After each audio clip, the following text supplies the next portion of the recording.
Hey, this is Ben. I love learning about art processes. So this is my video on how I make cards, comics, things like that. Today's video is about how I prepare line art for digital painting inside of Photoshop.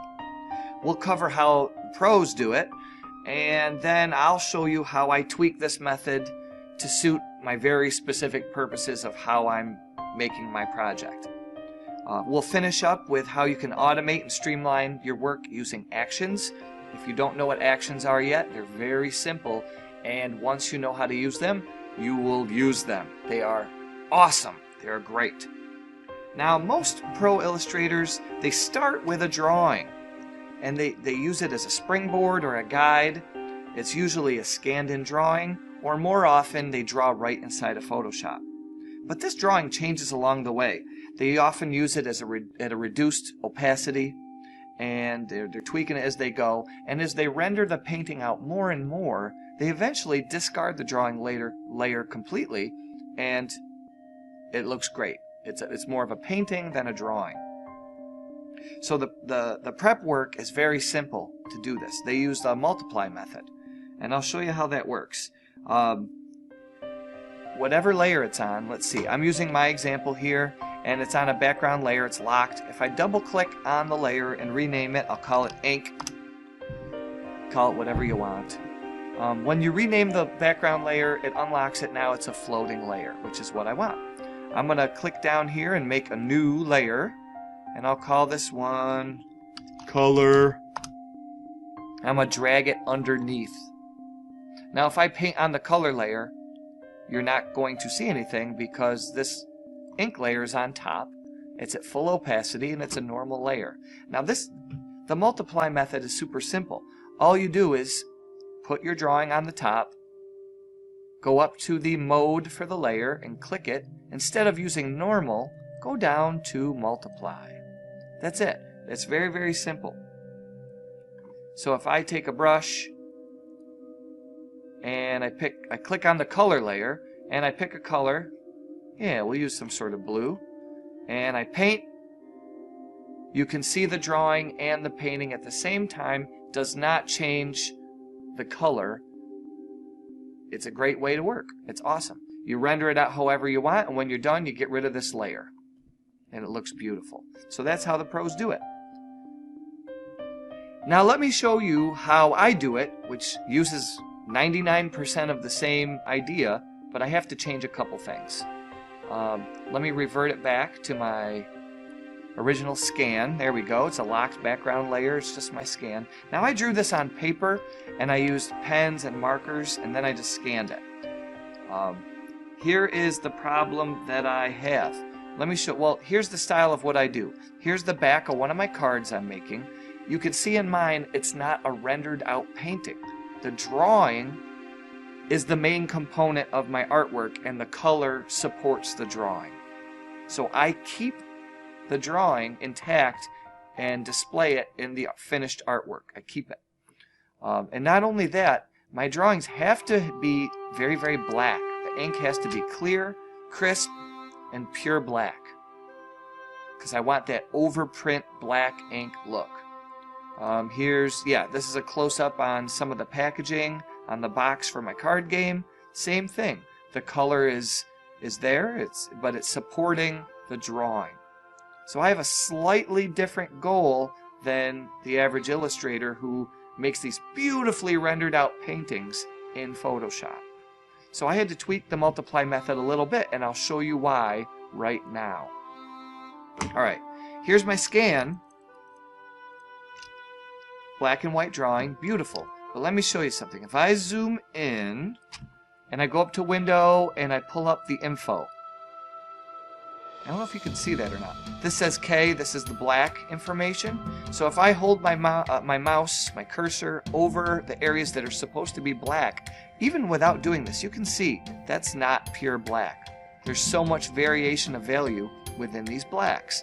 And sometimes that's a cool thing for people, but in my case, I don't want that. I'm getting values anywhere between 70 and 90s. No 100% blacks. Wicked variation here, and that's going to cause a problem. the general multiply layer, it's going to affect my ink because it's not 100% black. I'll show you what happens if I do that. If I make this a multiply layer and I paint again with my blue, watch what happens. This is not what I want. Well, that's really what I don't want. Alright, if I paint underneath it, let's zoom in. You can see it's affecting the value of the ink. It's still not jet black, but over here it's lighter gray, and over here it's lighter gray mixed with blue, which is darkening it. So it's causing even more variation, and I don't want that. I want the variation to be in my line thickness, and I want the variation to be in my colors, but not in my black ink. So that led me to this, and it's a very simple fix. Alright, let me delete this layer. I'll go back, revert to my original scan. Beep. Okay. What you do is you go up to, you take your scan, and I'm going to go up to Image. And then I'm going to go down to Mode, and over, it's in RGB color space right now. I'm going to go up to Grayscale. It's going to ask me if I want to discard my color information, and yes, we do. So it still looks the same at this point, but now we've gotten rid of any opportunity to use color or introduce it. Now I'm going to go back to Image, down to Mode, and go from Grayscale to Bitmap. I can't go directly from RGB to Bitmap. We kind of have to step down from Grayscale to Bitmap. This is the fun part. Now I scan this at 300 dpi. I like to print at 300 usually. So this is not an image that I want to magnify, but you'll see what I mean here. I'm going to leave the output alone, and under method there's all these choices, pattern dither, all these halftone screen. What I'm going to leave it at is a 50% threshold. What that means is any value of gray, any value that's above 50% is going to be converted to pure black. Anything that's below that is going to be dropped out, knocked out to pure white. So that's what I want. So I'm going to hit OK. Look at how crispy clean that is. That is exactly what I want. Now at this point you do not want to scale or resize this image at all because it'll introduce variation again. It'll create a messier anti-aliasing colors in your grays that we don't want, because it'll show up as noisy artifacts once we start painting. Right now it's crispy clean. I'm going to zoom in way too far so it actually looks horrible, but you'll see what I mean. There is no, these are jagged little, it's either black or it's white. Black or white right there. That's what we want. Now, here, I'm going to go back to Image now. We have to walk it back. I'm going to keep the size ratio at 1. You don't have to change any of these, really. I'm going to go to Mode from Grayscale to RGB, and now we're back in the space. Still looks the same. We have no grays, all black, all white. Yes, yes, yes. So now I'm going to rename this. This is how I usually do it. I usually call this ink. I create a new layer that I start with my local colors. So I'll just call this local color. I end up with a million color layers, but we're going to start with this one. And I like to have a background. So sometimes I even call it paper, because I have it still that mindset of drawing on paper. So I like to have paper, and I fill it with white. So I have that underneath between my drawing, my color, and we got the paper on the bottom. So now if we select ink and go up to the mode, do the same thing. Make it multiply. Then click on your color, and you can paint away. I want to show you how clean this looks. And this is exactly what I want to do, what I want for my painting. I can zoom in. And I'm using the mouse right now, not a tablet, and I'm not used to painting horribly with a mouse. But this will give you the idea. Here we go. Fills it in. And if you have cross hatching, or you can see I have a scribbly style. it's just a super clean look. And for me, that's exactly what I want. And I can add my different variations of colors, but that's the main idea.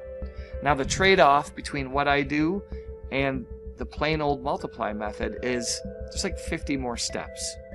And that's a pain in the neck. If I had to do that for every card, every hundreds and hundreds of cards, or all the pages of a graphic novel, it would not be worth it. I'd figure out a different way. But we're going to use actions to make it so it's a one-step process. So I'm going to do it one more time. I'm going to revert my file, and now I'm going to show you how to set this up with an action. If you don't have an action tab out, it's under Window, Actions,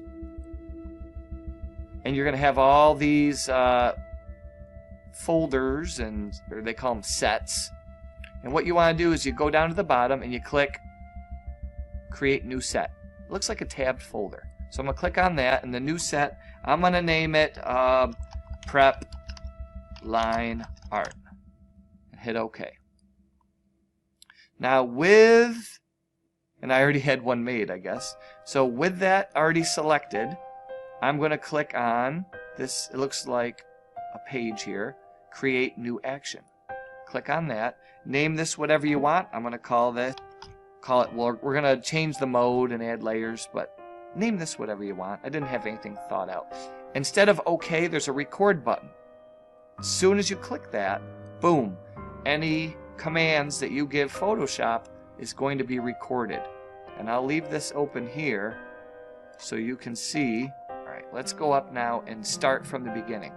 What I did first was I went over to Image, Mode, and went from RGB to Grayscale, discard color information. Then I went back to Image, Mode, and went from Grayscale to Bitmap. And now, yep, you keep the output and make sure the method is on 50% threshold. Hit OK. That's what we want it to look like. Now, keep in mind, we're recording all this, so let's click on the Action tab and see what's going on. The two things we did, we converted the mode twice. It's got that recorded, and if you click on an arrow, you see the details of what you did. So cool! Alright, now I'm going to go back, and the next step is we're going to go back to the mode and go from bitmap back to grayscale, keep the size ratio, go back to image, mode, RGB, and that part is done. We're going to keep going though, because this is annoying. We're going to record all the annoying steps, so we only get to do the fun painting steps when you're working on another picture. So what I'm going to do is double click on the background. I'm going to rename it ink. Again, what you name it doesn't matter. You choose that. I'm going to make a new layer, drag it underneath. We'll call that color. And I'm going to make one more because I'm weird and I want my paper layer underneath.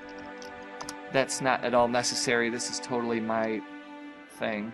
I'm going to make the layer, the colors default to black and white. You can click on this button or just hit D. And to switch foreground and background, you can hit X or click the double arrows. I want white in the foreground. I'm going to select everything and fill my paper layer with white. I'm going to select the color layer so I can start painting. And now I'm ready to start painting. So I'm going to go back to Actions and hit Stop. Okay? Now it's done 1, 2, 3, 4, 5, 6, 7, 8, 9, 10, 11, 12, 13, 14, 15, 16, 17, 18, 19, 20, 21, 22, 23, 24, 20. And all of these. Now, okay, all of these things we did here were unnecessary. I was demonstrating how to switch back and forth the foreground and the background color several times, but that's a lot of steps that you can skip now. So I've reverted my image back to its original scan. You see it's just one locked background layer. And instead of going up to image mode and doing all of that, now we just have the image selected. We go to actions, select the mode, the thing we just made, the action we just made, and hit play, and it'll be instant. Ready? Watch this. Play. Done. Check the layers, they're all named. It's selected the same one. It was an instant modification. So once you get a technique that you like, save it in your actions and use it. That's what it's there for. Alright. I hope that was helpful. That's all I wanted to show you today.